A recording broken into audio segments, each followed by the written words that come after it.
This investigation is one option to fulfill the requirements of Curriculum Expectations SCH 4C C2.6 and SCH 4C C2.7 and the Scientific Investigation Skills A1.4 and A1.5.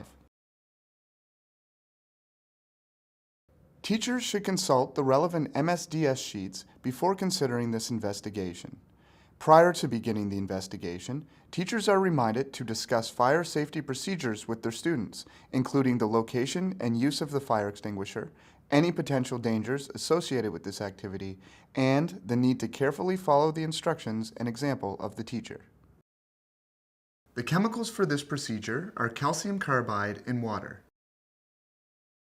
The calcium carbide is examined in the preparation room and pebble-sized pieces obtained.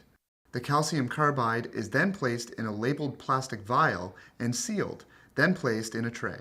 Stations have been set up so as to reduce movement and increase efficiency during the lab. The materials at each station include a test tube rack, test tube, candle, gloves, a watch glass or small petri dish to catch drips, parafilm, wooden splint, and safety goggles.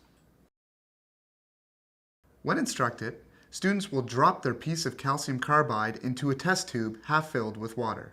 Placing the parafilm over the test tube, students will allow the acetylene gas to build up a pressure.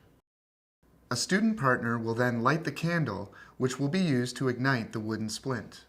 The students will then remove the parafilm from the acetylene-filled test tube and quickly light the gas on fire using the burning splint. Students will then try to blow the fire out.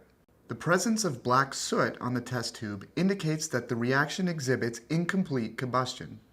Allow the test tubes to cool before handling them. Dispose of the leftover chemicals in an appropriate waste container.